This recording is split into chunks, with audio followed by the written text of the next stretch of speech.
Hi beloveds, welcome back to Beloved Conquer. Thank you so much guys for joining me once again. I hope you guys have been good and I hope you guys have been well. So today guys, I bring you another interview, another interesting guest known as Mr. Lonnie Spencer, well known as Chef Spencer LD on Instagram. I'm gonna leave his Instagram handles by the end of the video, and here is Mr. Spencer with you.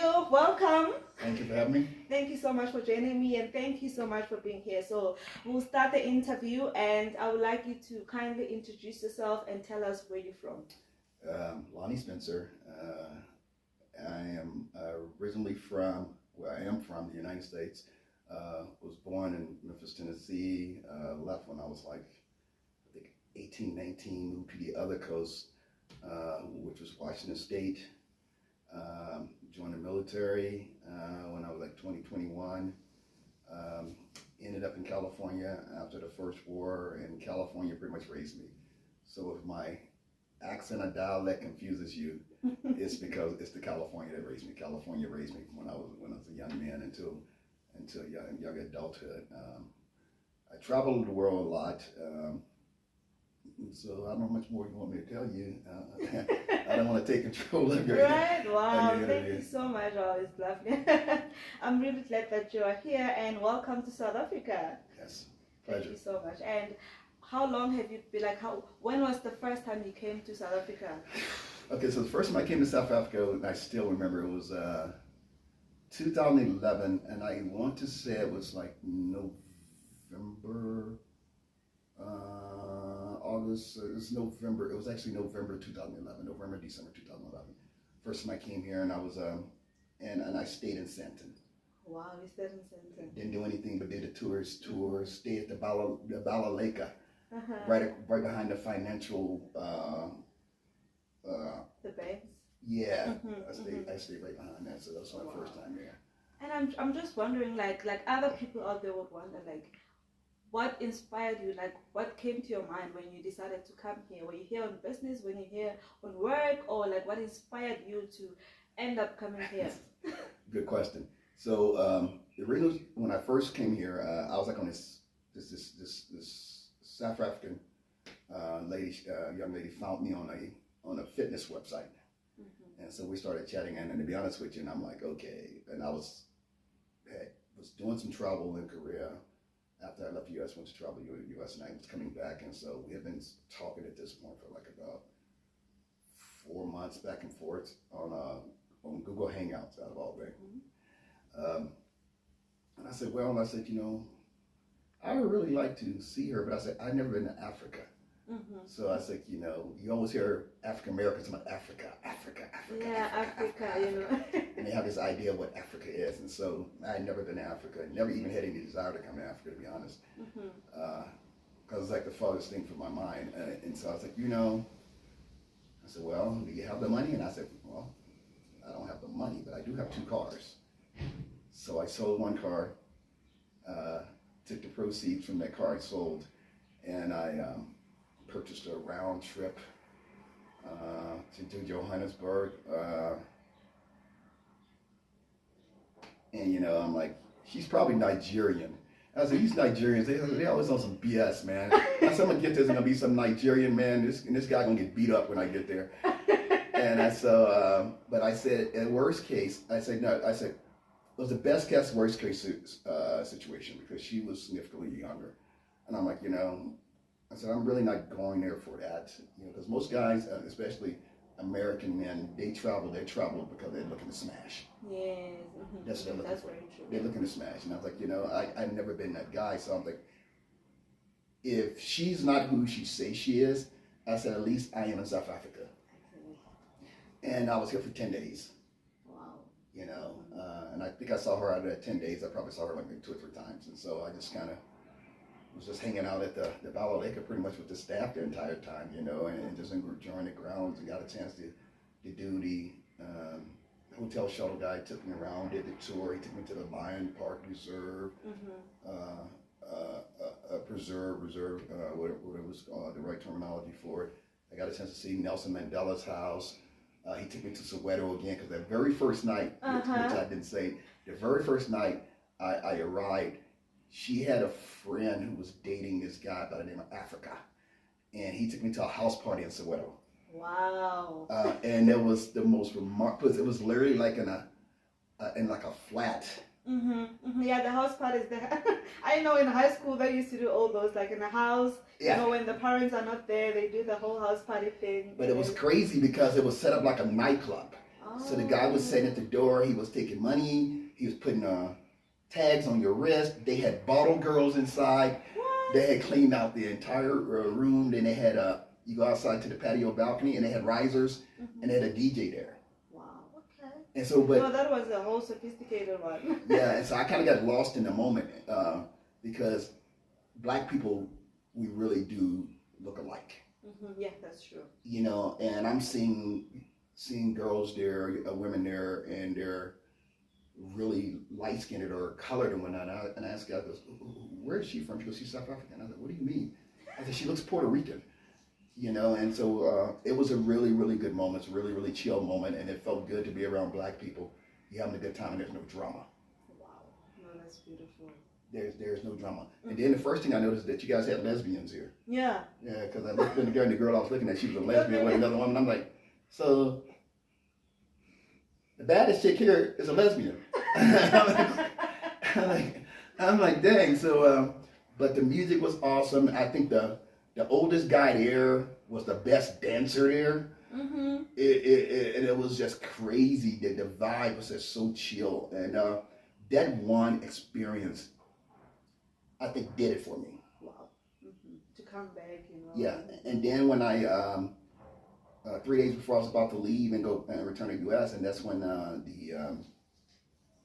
the shuttle driver from the resort took me on a tour, took me to Soweto, and I did the Apartheid Museum and thing, which was very emotional because it reminded me a lot of the civil rights movement. Oh yeah. And the way that black people were being persecuted and being treated by whites. So that was very painful. Got a chance to visit the Minnie and Nelson's first home. Took a lot of photos in that little place. So, and then even with seeing the lions for the first time. Well, yeah. Up close. The big five. Which was just crazy. And so that first visit was just remarkable. And I didn't return again until 2019. Wow. Yeah. No, that's really beautiful. How was the food there at Soweto? I know they really cook nice food.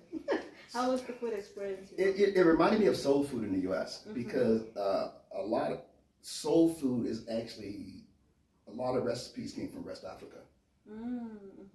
You know, they came off the coast, you know, and so that's that influence. And so, like, tripe reminds me of chitlings. I don't know the chitlings, I don't know the difference between the two. Then you had, I think it's called Simp Pop. One of them. Yeah, Simp and Pop. So one reminds me of grits. Oh, Pop, yes. This reminds me of grits. Yeah, and I kept on telling people, this reminds me of grits. Because, oh, so-and-so. I said, no, this reminds me of grits, man. I said, we eat grits for breakfast. We put milk in it. We put sugar in it. We put salt and pepper in it. We put eggs in it. It can be for dinner. It can be for breakfast. It can be for anything. So we always look at it as a cereal. And then I had oxtails. And I think I had goat. It was just like, it was a whole different experience. And the guy Africa goes, oh, this right here is really like South African food. That's, man, to me, it's soul food, bro. Because like it's just that the thing is that we think that Americans live a different life, but when we get to be together, we realize that we actually have the same experience. Yeah, same we drama. eat the same food. We look the same, just the accent. I know a lot of people might have told you that you have an accent. Yeah, you guys have an accent. I don't have an accent. We feel like you do. Yeah. But here's the difference, and you know, that's a good point, but here's the difference. South Africans has so many different cultures, African cultures, and I'm not talking about the white people. Yeah.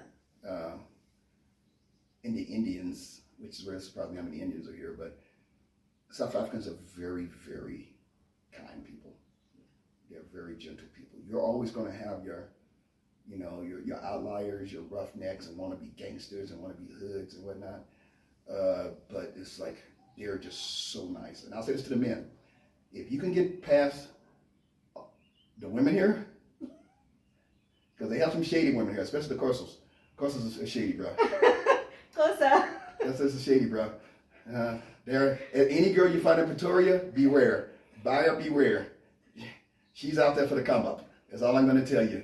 So be careful. So be careful what you like for. You can get a lot of that, bro. You don't. Yeah. Anyway, I'm going off on a tangent. But. Don't come for him here. I know they will come for you in the comment section. Whatever. Hey, I don't make the news, man. I just report it. I report what I'm seeing and I report what I've been told. And the Uber drivers are my best friends, so they give me first-hand information, okay? I know. I saw this other post yesterday on Facebook where a man is like an American woman and a black man were getting married, right? Mm-hmm. So the other man from Botswana commented and said, please get me a South African woman, Kosa. And a lot of people like in the comment section were like, you looking for a death sentence. What? Somebody please warn him. I feel like it differs, women in general, in different cultures, but I know some of them are known for being, a problem. Yeah, they're very Miami-ish, Atlanta, New York City. Yeah. The whole experience, right? You gotta say, yo. Yeah. Wow. So how has it been? Like, are you married? Are you in a relationship? Are you looking for someone? Divorced. I've been divorced now for about 23 years. I am in a relationship, but yeah, I'll just leave it at that. Yeah, I'm in a relationship. Yeah. Mm-hmm. Do you have any kids from your previous marriage? I have 4 boys. Wow. Believe it or not, you never asked me my age. I'm actually 58. Yeah, because a lot of people don't like talking about that age. I don't care. Because I step on you youngsters. I'm a beast. But yeah, so my oldest was born when I was 17, and that really gave me my drive to get out of the projects, because my area is very similar to being in a town where that's where all the poor people go. I'm a city boy at heart, but I'm also really reserved and really quiet. I don't come with all of that smoke and that fire and all that. So my oldest son is he's in his 40s. I married when I was 21, and she already had a son also, and he's like the love of my life, and I've raised him since he was 3. Wow. He's a flight attendant for United. He calls me all the time to check up on me. My middle son, which is his sibling, is 35, and then I have a younger son who's 20, who's in college, in his 3rd year of college. Wow, that's beautiful. And I love my boys. I love being a dad. I'm not the best dad, but everything that I've done to this point has been to provide for my sons and to be an example of doing the right thing, being able to give back, being socially aware, being consciously aware, and representing my people the right way. Oh, that's beautiful. So. You look really good, by the way, for a 50-year-old. You look really. I wish that you can give the young ones, advice on how you have kept yourself like that. Well, I think part of it is that, I would be lying if I didn't say genetics, but genetics can only take you so far. That's the foundation. You have to be able to take care of the foundation that God's given you. I never really had any bad habits because when I was very, very young, I was given a lot of responsibility. I'm the oldest of 5. 3 brothers and 1 sister, and she's the middle one. So, and for the most part, all of us we look very young for our ages. Wow. Especially me and my sister. If we could change roles, we could always be like twins if I was a girl or she was a guy. Wow. So, and I always tell her, I say, you look very South African. I said, when you go to South Africa, those girls will eat you up. I said, you get like another fish in a pond, man.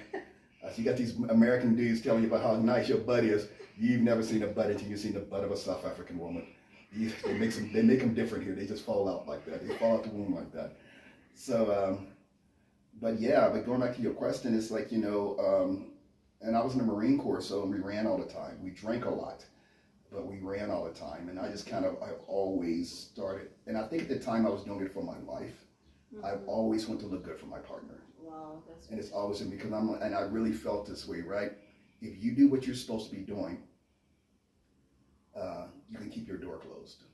Yeah. So when your woman sees another man that's in shape, she doesn't become thirsty and overeager because they look better than you.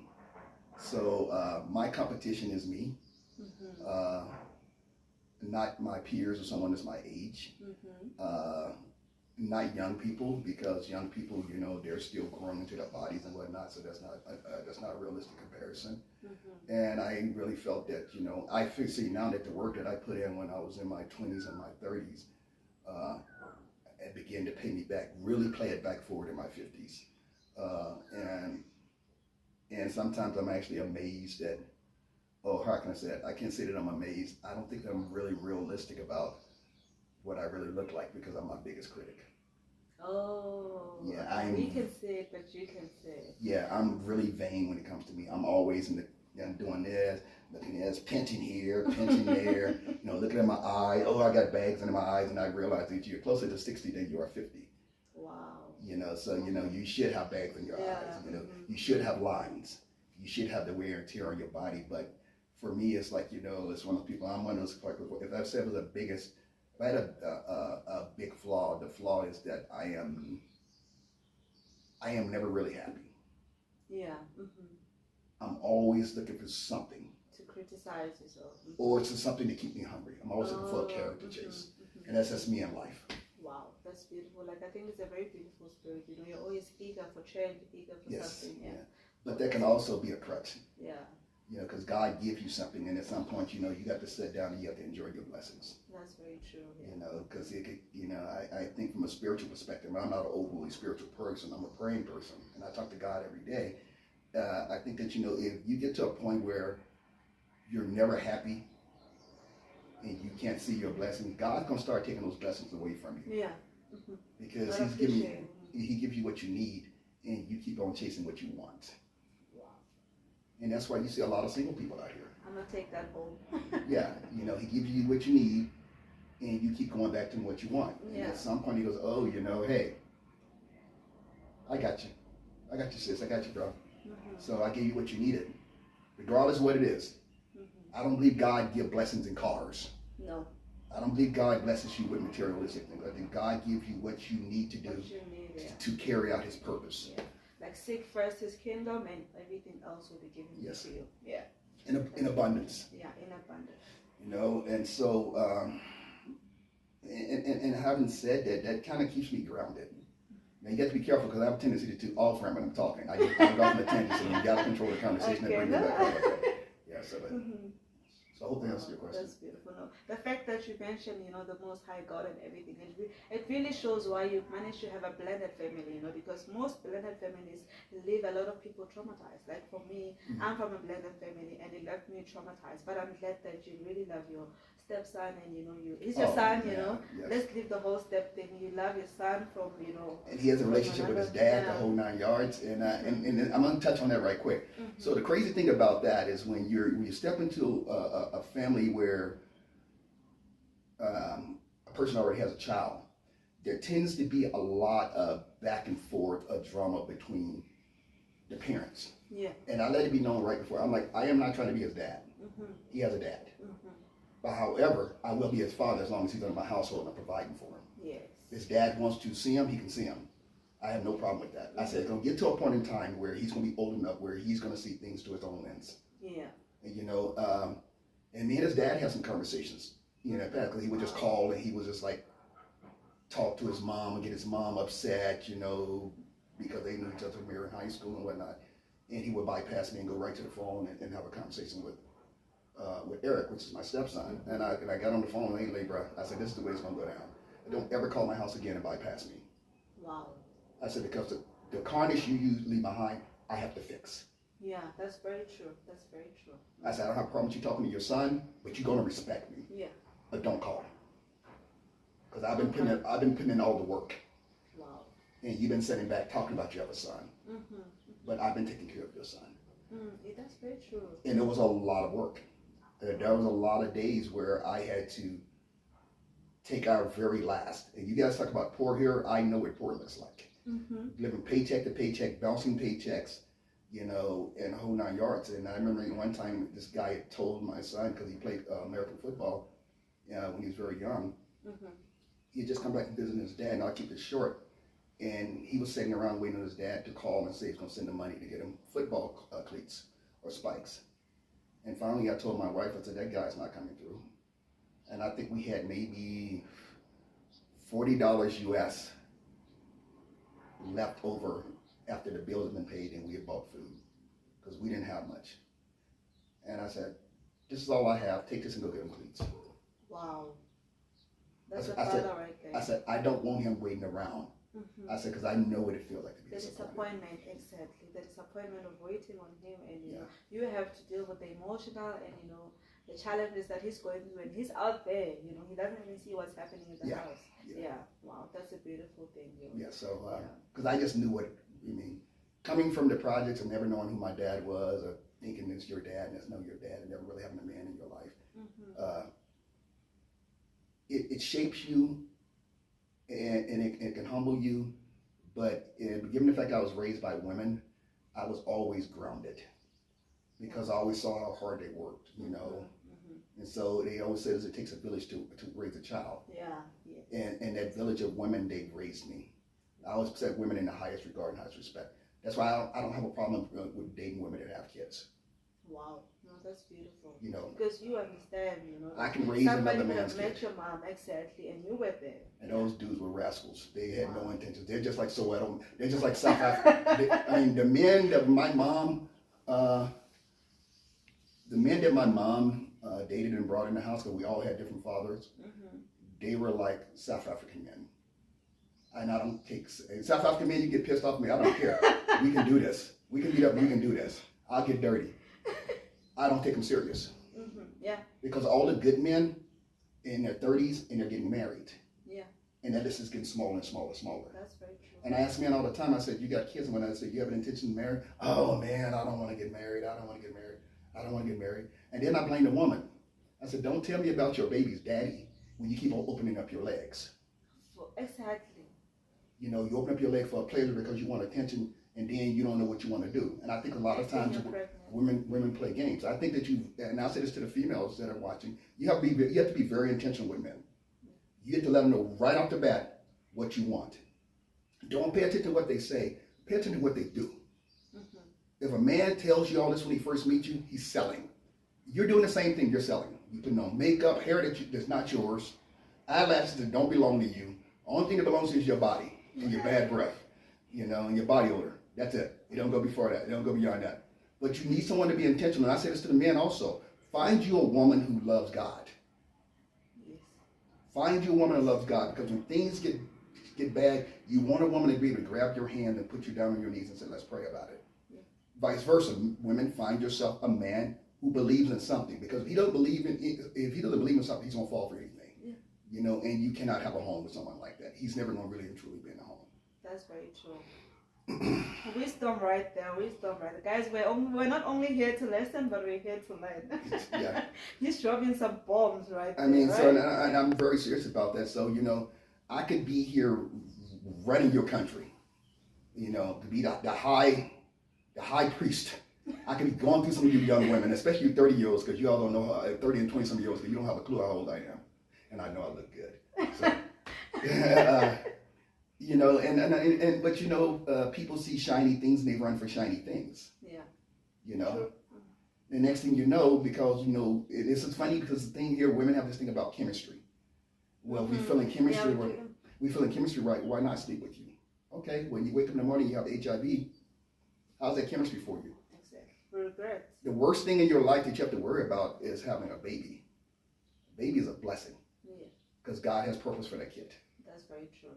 And when I first came here, the person that I came here to see, I read up on her, and there was an allegation that some guy claimed had spread rubbish that she had given him HIV. Wow. Yeah. So which means that's what she was doing. Yeah. And so online, Yeah. So I'm just saying that you have to stand for something, or you'll fall for anything. But you have to make sure that you put people in your life that has purpose, or don't. I don't believe in being with someone who's identical to you, because that's dangerous. Yeah. Because, and you can't find happiness with someone who's identical to you. Because normally people that are identical to you, they don't want to change. But you want to definitely have someone that has value, that has spiritual values, you know, and you got to make sure that you have someone who's purposeful and intentional. And unfortunately, you know, in life in general, the closer a single woman gets to 40 and she's not married, you're not like men. You don't age well. Yeah. You know, and you become less of a commodity. Men like things with low miles on it, not high miles. And a lot of you women, you can think that because you're older, you're vintage. No, you're just older. You use an older car with low miles on it. You haven't been broken in, and you're set in your ways. And you know, and the last thing I'll say before I give it back to her, social media is not a real place. No, it's not. It's not. It's not a real place. And we tend to go to all of these different sites and gather all this information, and we regurgitate that information, you know, and we wonder why socially we're so inept. We don't have an original thought of our own, and we become depressed. And then come the holidays times when all those guys that are in your DMs, you can't find them on Valentine's Day, huh? Because they're with the real ones. I'll get you next time, boo. Come Christmas, you can't find them, huh? And on New Year's, he's probably calling you about like 2 or 3 o'clock in the morning, looking to jump off. Can I come over and can I hang out? You know, and it's just a fact of life. Yeah, you forgot that there's this other one in South Africa in September. There's this long weekend, right? Okay. So this man would have the real woman that they're dating back at home, and they'll be having this city girls. So when they go home in September, they get married. You know, there's this one incident where a man, his girlfriend in the city bought him a car, like he used his credit to buy the man a car. So the man went home, knowing that he was getting married, he gifted his wife that car. So there's this thing in September for the long weekend when men go home and get married. And you know, we wear this African attire. So you think that, no, he's just wearing traditional because it's a heritage. No, nigga was getting married. Hey, don't hate the player, hate the game. Yeah? I would never do it. You know, I don't, like, people think you guys are polygamy culture too, and so it kind of like, it justifies and off-ramps everything. But it goes back to what I was saying, you know, women are responsible for the men that they created. I mean, you let a man show up with his pants sagging. You let a man show up, and if a man meets you, you know, out and having drinks and all this other stuff, and you guys want to have coffee, you know, what's the value in that? You know, you should want to be courted. And if you tell a man that, oh, we'll see where it goes, he goes, I know where I want it to go. I want you on your back, head face first in the pillow. You know, and so I said, because, you know, why would I even take you serious? I can't take you any serious than you take yourself, you know? And all these long-term relationships, and then one of the most frustrating things for me is that, I know we're talking about relationships a lot, you know, is like, you know, why invest all this time with someone if they have no intentions on wasting your time? Yeah. Why? Exactly. Next thing, people have kids after kids, and the next thing, the guy lives. Yeah. Yeah. Hey, sorry, brother cameraman. I don't mean to be dumping on you, South African man. I'm sorry. I'm sorry. I need to apologize to you. I'm not trying to be disrespectful, but I don't tell it how you want it. I just call it how I see it. So, but yeah, anyway. Well, I know that you have a passion for cooking. I just want to know, did you go to school for it, or it's just what you love doing? So, remember I was saying I was raised by a village. And so, my mom's father, ex-wife, pretty much raised her, so to speak. So she was raised by two moms, her maternal mom, and she was raised by paternal mom, and she was raised by her stepmom. Oh, stepmom, okay. So her stepmom used to see that, I was always at home by myself, and I was always cooking for my siblings. Since I was 8. Oh, you were the first, yeah. Yeah, and so my mom was nowhere to be found. So she started coming and get me for the holidays, and I would be, me being the firstborn, I was everybody's baby. And so she would sit me down in the kitchen, and I would watch her cook. during the holidays. Mm-hmm. And she would always be cooking from scratch. And so, and I just kind of took those memories with me. And so I used to always go and get cookbooks that I would find, in our apartment, because my mom was in there, and I would try to make recipes, but we were so dirt poor, we didn't have like half the ingredients. Oh, I know that feeling. Yeah. Yeah. You So want to create something, but you. and I was illiterate because I missed a lot of days out of school because I was at home taking care of siblings. But to fast forward, I've been cooking for so long, and everything I knew how to make was soul food. And then I watched a movie, a Pixar movie called Ratatouille, and it was about this rat who had this love and inspiration to cook. Mm-hmm. And he talked about his passion to cook. And one of the pioneers of French cuisine is a chef his name is Augustus Escoffier. And he always talked about cooking. And I'm like, man, I'm like that rat. He really enjoys the seasonings and the fragrances of cooking. And I would always enjoy cooking for my partner. Mm-hmm. Always, so. I love language. Yes. And then finally, I'd already had a master's degree, MBA. And so I had more funding as a veteran to go to school.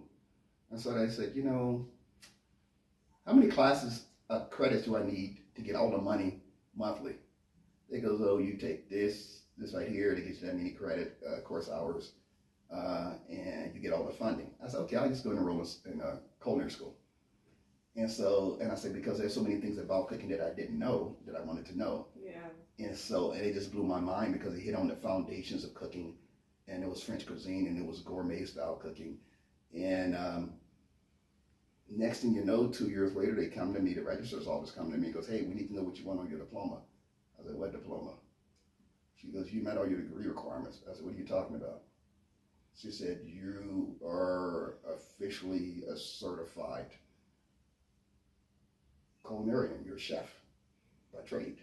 I said, what? I said, this doesn't look right. I have a computer science degree. I have mechanical design, residential architecture design certification. I have an MBA, and then I have a culinary degree. What? I said, this doesn't look right. And so, and from that point on, culinary school really changed everything for me.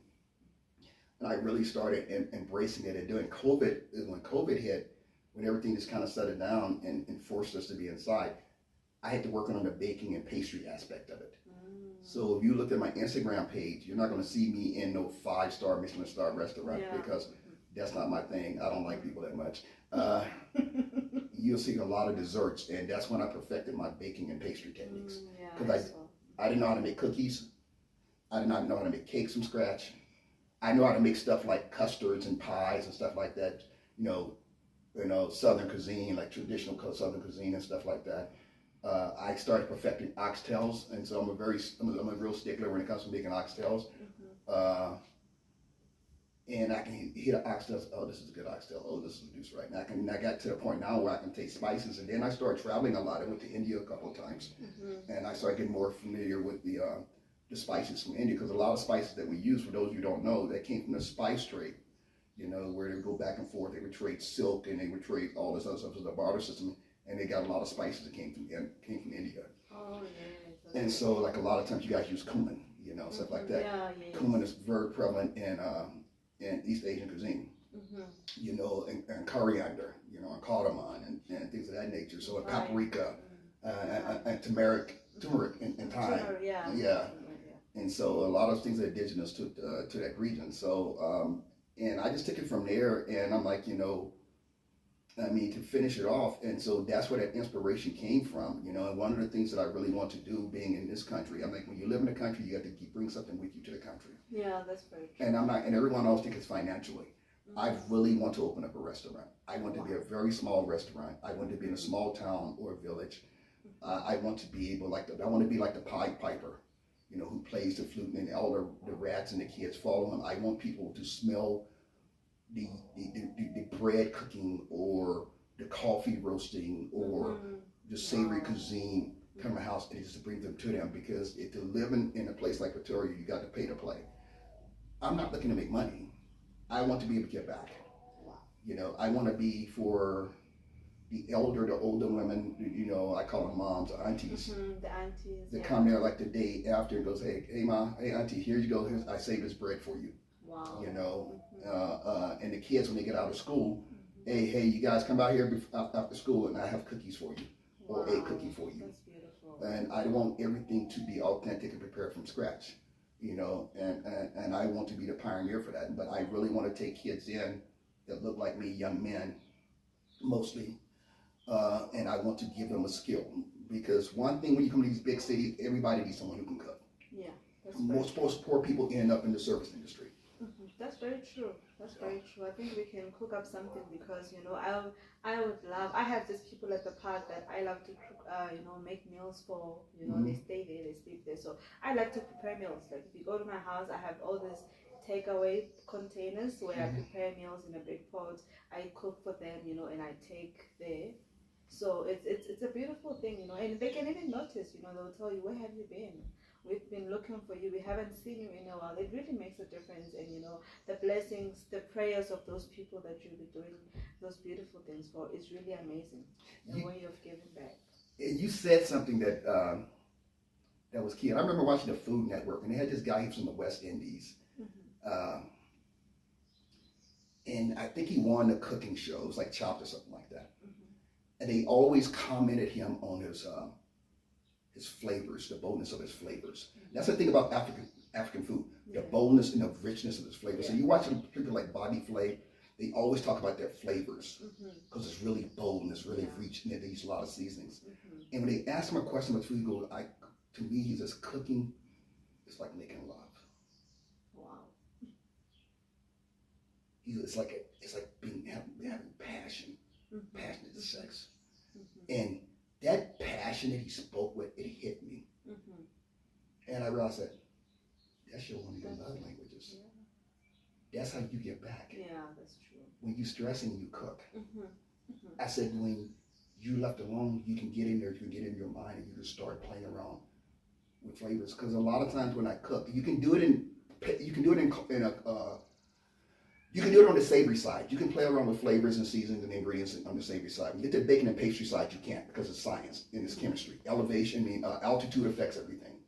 You know, going from degree Celsius to Fahrenheit, trying to figure out that there, you know, and making sure you can take a recipe and goes, well, I followed that entire recipe that they posted, and why isn't mine coming out right? Because there's something that they did that they didn't tell you. And a lot of times with people, they would take pictures, food art, they would post it and they give you a recipe. That's not their recipe. Wow. That's a lie. They just copied. Yeah, they did something else and they posted it to look like that's it is. Because I've done it a lot, but you need to understand on the baking and pastry side, you need to understand science, the science of it, and that's what time and failure. Be prepared to make a lot of mistakes. Yeah, that's very true, because that's how you learn. Yeah, you make a lot of mistakes, and it's repetition. Repetition is preparation, and preparation, like such as life. Life is a recipe. That's a lot of ingredients. You know, you learn as you go. You know, you learn if you put more effort. Yes. Practicing and all that. That's how you learn along the way. You know, a lot of your life is part of life is like baking. It is what it is. It's a science. You have to be really disciplined. A lot of your parts of your life is like the savory part, where you can make a mistake, but you can mask that mistake by adding other ingredients and fixing it. And no one knows that you made a mistake, but you. But you know, exactly. Yes, Because you can be all nervous and somebody be like, this is really nice, but you know, that's not how you want it to go. That's not how it's supposed to come out. Yeah, that's not how you want it to go. Okay. So what's your go-to meal? Like, you know, when you say I'm in the kitchen today, what am I preparing? What's your favorite? Man, it depends on what's in the kitchen. Because I can take some leftovers, man, and I can put together a feast like the Lord's Supper. You know, so it depends. You know, I'm not a big red meat eater, and I think the people who play around with red meats and steaks like that, you know, you cheat in the game, because the only thing you can really do with them is grill them and season them and stuff like that and make sure the temperature's right. I like to play around with poultry. I like to play around with fish. Stew meat, as you guys call it, like oxtails and stuff like that, because you can do so much with it with the flavor profile. Yeah, that's right. You know, you can do so much with it, like with oxtails, right? I can take an oxtail, right, the way that you eat it, and I can take that oxtail and I can turn that oxtail into a gourmet meal. Because what I can do, I can take that tail and I can we call it deconstruct it, which is pulling the meat, that tender meat out of that tail, discarding that bone, take and make some polenta, which is close to what's it, pop? What's the one that look like corn? Yeah, pop. Pop. It's pop. Yeah. Take polenta or something like that, you know, and put some mozzarella cheese or Parmesan cheese on there, and then, you know, and plate that and put that on top of that. Then at the same time, I roast some beets and put some Parmesan cheese on it, and mozzarella cheese on it, and put it on that plate. And now I just giving you a gourmet meal, especially if I take and flip it and get like a small oxtail, not oxtail, but a lobster tail, and roast it and put garlic butter on there. But the star of that dish is still going to be the oxtail, because it's all about the way that you plate it. Okay. Wow. So I just took that one recipe, which is probably total servings could probably be like about 4 or 5 people, maybe 6 people, depending on how many lobster tails I made. Because, you know, grits and stuff like that, you can do that in abundance. You know, oxtails come in packs. So, you know, so the most expensive part of those ingredients is going to be those lobster tails. But I can take and I can sell you that plate for about, in your currency, probably like 400 rand. If I really want to go high end, because I put a lobster tail on there, I get you with 600 rand. And then I can pair it up with a wine. You know, so I just took like poor people food. And made it modern. Minus the lobster tails, and I just flipped it. So to answer your question, I prefer, because I never really answered your question, I prefer, because I talk a lot, I think I prefer to play with stuff with I can play around with the flavors, you know? And so like things that hit hard to the soul, like African food, or, you know, stuff that has really a lot of spices, a lot of soul. Not like bland. I'm sorry, white people. I know you're on there. White people, your food is bland. You have a tendency to overcook everything, undercook everything, and it tastes like shit. Okay? And so that's what it really allows me to do. Stuff like soul food that takes to your soul, you know, for black people, you know, because they used to they never gave us the best cuts of the meats, you know, especially for slaves. You know, they didn't give you the best cuts of the meat. They gave you what was main. They gave you the head. They gave you the hooves. They gave you the internal organs. And, you know, and the aunties were out there, you know, they just got off the slave ships. They know how to turn water into wine. And they began to develop those flavors. You know, they used what was in the gardens and develop. And I think at the heart of a chef, you need to know how to develop. Yeah, that's very true. You know, you need to know how to develop flavors. You need to understand textures. It's like butter and bacon. A lot of people look with butter and bacon because flavor is texture, texture is flavor. You know, and butter and bacon have the tendency to make everything taste better. But I don't like giving it to my people. You know, because we are given the perfect foundation, especially coming from this country. And that's why a lot of South Africans have beautiful skin. You know, they don't have a lot of ailments. You know, they don't have to be on a lot of medication. Because they don't have a lot of food with hormones in it. They don't have a lot of food that's over in the season. You guys eat a lot of fruits, you eat a lot of vegetables. You know, and so your teeth is healthy, your skin is healthy. You know, your hair would be healthy, women, if you stop overbraiding it. You know, and coming it up with wigs. You know, as I'm just saying. I know I offer them, but anyway. But you know, so that's pretty much it. So like every time I think about cooking, someone asks me, "What do you like to cook?" It means like those oxtails. So like chicken. Oxtail, is it like for any class in the US, or is for like the rich? Because this side oxtail is really expensive. Like if you buy oxtails, it's like you really have money, especially at home, to cook. You know, you can go to a restaurant and have it, but if you buy it at home, it's like really pricey. Well, shit, depending on if you're from the village, shit, go chop up your own oxtail. Let him walk around without a tail. He'll be all right.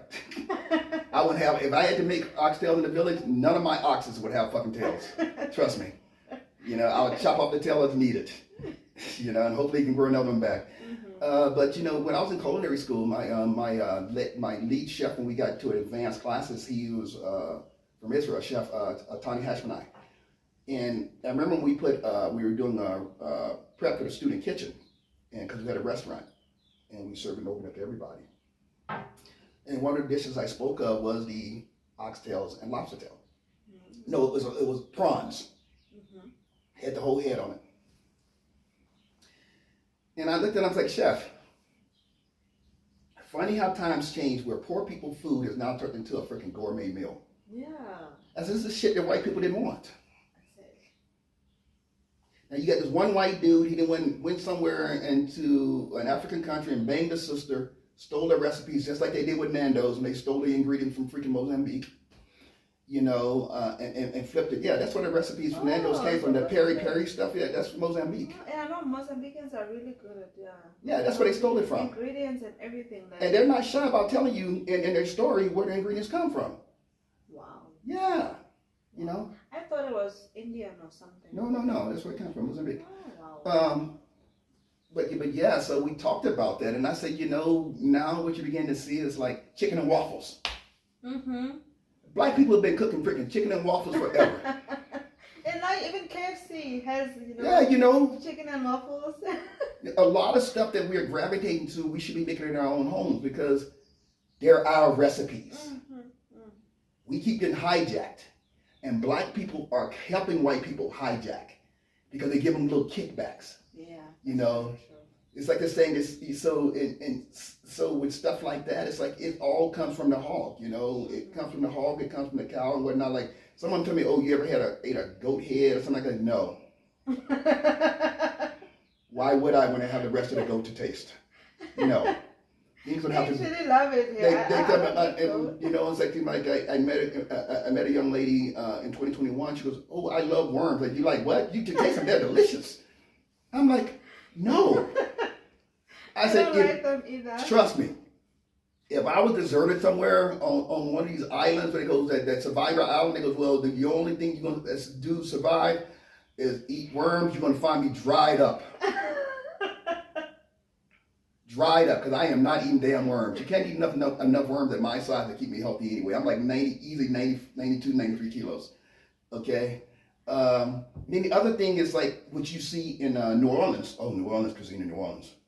Ooh, that's another thing, New Orleans cuisine. Oh my gosh. And I'll tell you about it, right? Since we're talking about cooking. But chicken feet. Why the hell I want to eat the chicken feet when I got the rest of the chicken? That's my favorite piece. Oh my gosh. And you guys I don't even take the damn claws off the chicken feet. No, we do. So my ex-wife was from New Orleans originally. Creole cooking. Oh. And her grandmother taught them Creole cooking. How to cook Creole cuisine. And you have Creole cuisine, you have Cajun cuisine. Even though they're both in Louisiana, they're different. Cajuns are normally, they're like the hillbillies in the hills and whatnot. But those white boys can cook. Those white boys can cook. Them white boys back home in the South, they can cook. Wow. Yeah, they can cook.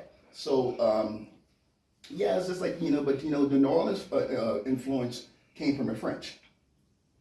So they had that French influence, and they had the West African, the slave influence, and they just blended the two. But your original question was, about the oxtails. I was like, yeah, because they stole the recipes like they do with everything else, and they put up a price on it, and black people run their dumb behinds out there, and they're willing to pay for it. Yeah. Because it's really pricey. Yeah. It's really pricey. They come at my house, talking about, oh, we going out to eat oxtails. You better get your behind in there in the kitchen. I said, how far we can do with these oxtails? I make them or you make them? No, we ain't doing that. It has to be a special event, a special occasion. And in terms of like spices, because I know that you have different spices. That's like, so. Do you ever feel when you're preparing a meal? Do you ever feel like I wish I was home? I could use the spices. Like, are you adjusting? Do you love the spices here? And all that. Well, spices are spices. I mean, so the thing about it is the only thing I struggle with here is the terminology. Oh, the terminology. That's it, yeah. Because you guys have some like a barbecue spice. What the hell is a barbecue spice? The only thing that makes sense to me is meat tenderizer.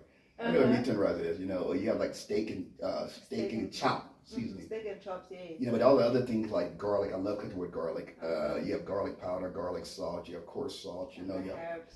And so you guys say herbs. We always say herbs. Oh, herbs. Yeah, but herbs. So everyone else in the world, they call it herbs.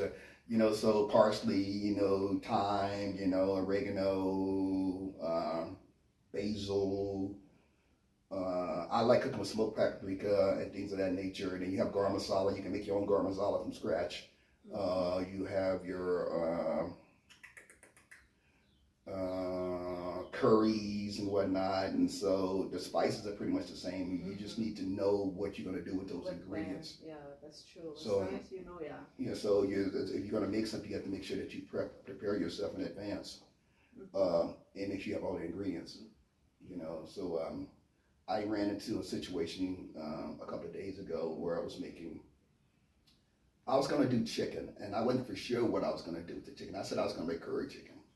And then on the fly, I said, I don't want to make curry chicken because I really don't like curry. And I turned it into butter chicken. Okay. But the recipe called for yogurt.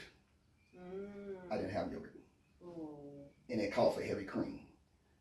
I had like maybe a little bit of heavy cream left. So, okay, let me make this work. And so I put all the spices. I didn't have garam masala also, but I understood spices and I understood flavors. So I took a little white vinegar and I put it in there with the cream that I had left. And that was the marinade. And I prepped everything else. But I knew that butter is a derivative of heavy cream. Yes. Because you overrip butter or overrip heavy cream, it's going to turn into butter. Yeah, that's very true. And that's what I did. Wow. And I didn't really know you were in the kitchen. But I didn't have tomato puree either. So I usually got what you call tomato paste, sauce. Oh, ketchup, tomato sauce, yeah, ketchup, yeah. Because the recipe also requires sugar. Where ketchup has sugar. Sugar in it, yeah. So I used that as a substitute. Wow. And it turned out perfect. Wow. Now, when I say it turns out perfect, because I'm my biggest critic, it turned out perfect. It turned out perfect. Wow, that's really amazing. We really have a lot to talk about. I really wish we can do a part 2 one day. You know, time is not on our side, but I really, really enjoyed the conversation. I told you I can talk, man. Getting to know you. I told you. It's been really amazing, and you have, you know, a lot of wisdom, you know, that you can share with the young ones. Young chefs, please go to his Instagram, subscribe, follow him, and then one day, you know, you'll see all the interesting plans that he has. Thank you so much. Hold up before we go. I'm going to tell you right now. That's the only social media platform I have. So don't be coming there just dropping, trying to hate on me in comments because that's the only way you can get to me. Just kidding. Thank you so much, Chef Spencer, Mr. Lonnie Spencer. You have a lot of names. Thank you so much for joining me, and thank you so much for being with us. Thank you so much, guys, for being with us to the end of the video. Thank you so much for your love and support. Please remember to subscribe, to comment on the section below, and please don't come for him. I know he said a lot of things, offended a lot of people. Such is life. Thank you so much. We'll see you on the next video. Bye.